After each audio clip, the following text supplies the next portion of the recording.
Baik,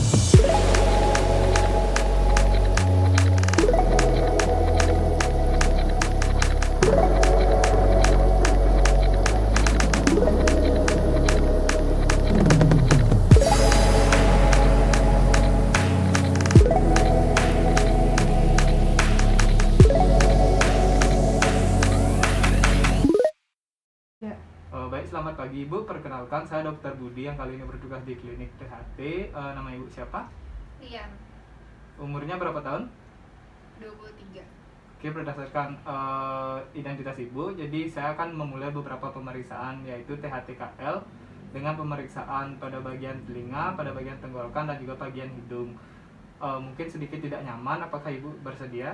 Iya. Baik, apabila Ibu bersedia, silakan duduk rileks terlebih dahulu. Saya akan menyiapkan alat dan juga mencuci tangan terlebih dahulu dan memakai APD. Baik, selanjutnya saya akan melakukan cuci tangan 6 langkah prosedural.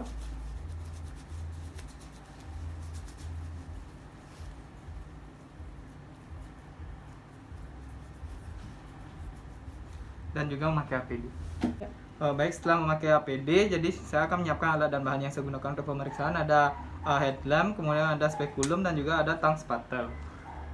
Baik, selanjutnya saya akan memulai pemeriksaan dengan memakai headlamp terlebih dahulu. Yaitu pertama memasangkannya ke kepala, kemudian kita meletakkannya lampunya di sekitar kedua mata atau tepatnya di glabella. Kemudian kita mengatur pencahayaannya dan juga jangan lupa mengeratkan bagian pengait kepalanya. Setelah kita hidupkan, kita fokuskan 30 cm, kita letakkan tangan kita mengatur jarak cahaya, kemudian sekitar turunkan 15 derajat ke arah bagian bawah. Setelah cahaya sudah fokus, kita mulai pemeriksaan.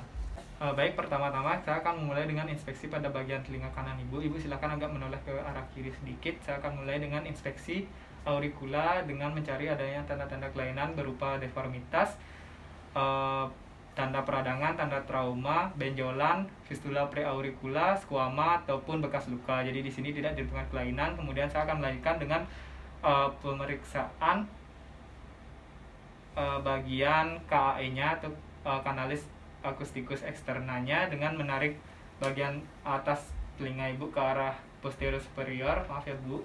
Kemudian tragusnya kita tarik ke arah depan, kemudian kita lihat pada bagian KAI-nya ada tidaknya keluar cairan atau sekret dapat berupa mukus purulen atau muku purulen. Kemudian kita lihat ada tidaknya serumen, benda asing, benjolan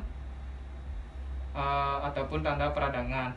Jadi di sini tidak ditemukan kelainan. Baik, selanjutnya saya akan mulai dengan pemeriksaan palpasi pada bagian auricula dengan penekanan pada bagian atas hingga bawah.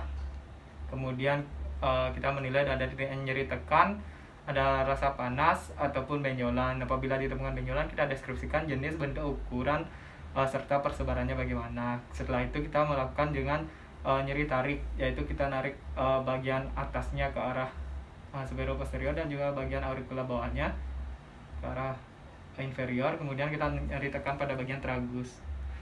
Apabila ada nyeri tekan yang dikeluhkan pasiennya, berarti itu merupakan salah satu tanda-tanda terjadinya proses inflamasi ataupun peradangan akibat infeksi. Baik, selanjutnya saya akan melakukan pemeriksaan pada area belakang telinga atau mastoidnya dengan melipat auricula ke arah depan. Kemudian kita melakukan inspeksi terlebih dahulu, menilai ada tidaknya benjolan ataupun tanda peradangan, tanda trauma, ada tidaknya fistula ataupun abses. Jadi di sini tidak ditemukan kelainan. Kita lanjutkan ke pemeriksaan palpasinya dengan mempalpasi dari bagian atas sampai bawah. Kita nilai ada tidaknya benjolan, abses ataupun nyeri tekan, dan ada tidaknya pembesaran kelenjar getah bening retroaurikular.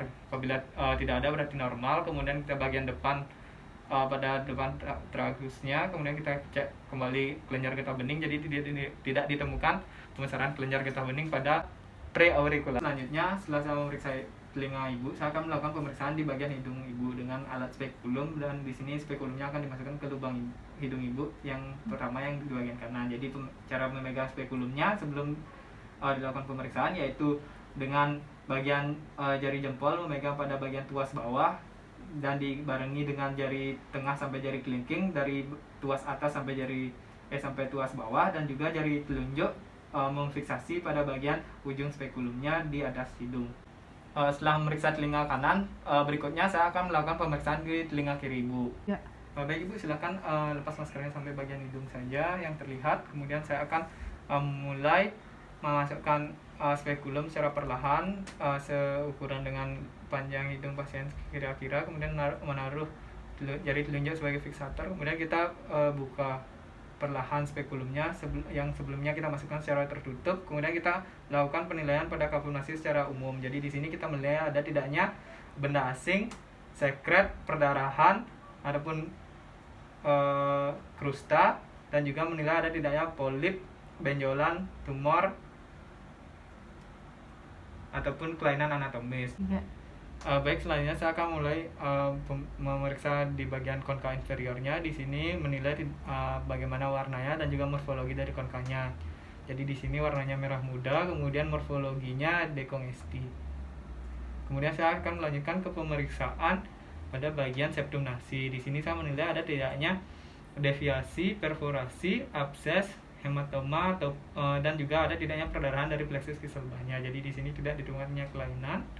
Ibu silakan mendengar sedikit, saya akan melakukan pemeriksaan penilaian pada konka media dan juga meatus media. Jadi di sini saya menilai dengan ada tidaknya polip, sekret ataupun krusta. Jadi di sini tidak ditemukannya kelainan. Saya kemudian akan melepaskan spekulum dengan tidak menutup sepenuhnya secara perlahan.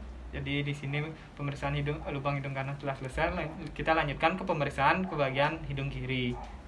Baik Ibu, selanjutnya saya akan mulai pemeriksaan di bagian mulut Ibu. Jadi setelah tadi saya sudah mengganti alatnya menjadi tang spatel. Di sini saya akan memasukkannya ke mulut Ibu. Silakan buka maskernya dan buka mulutnya.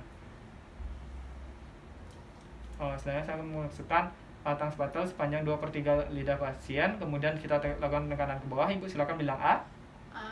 Jadi selanjutnya saya akan setelah bilang A memulai inspeksi pada bagian pilar tonsilnya, uvula, dan juga pada bagian dinding belakang faring.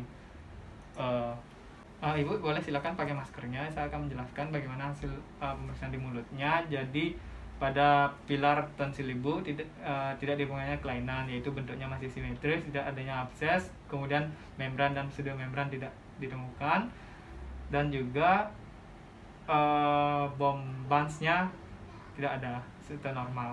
Setelah itu pada bagian tonsil Ibu tidak ditemukannya dengan kelainan. Pada bagian warnanya normal, warna merah muda.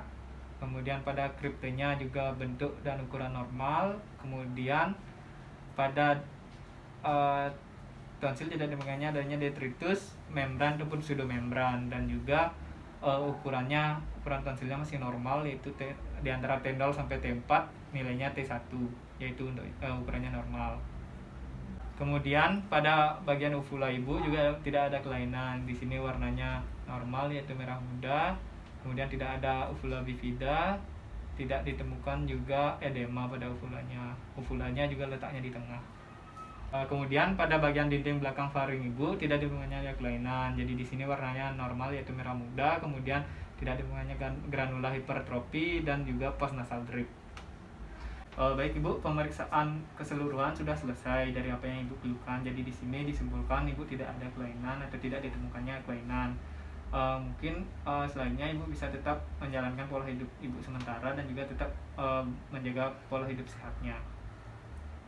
Kemudian saya akan merapikan alat dan bahan yang telah saya gunakan dan juga mencuci tangan kembali. Apakah ada yang ingin ditanyakan? Baik, jika tidak, terima kasih Ibu. Semoga sehat selalu. Baik, selanjutnya saya akan melepas APD dan juga mencuci tangan kembali dalam langkah prosedural.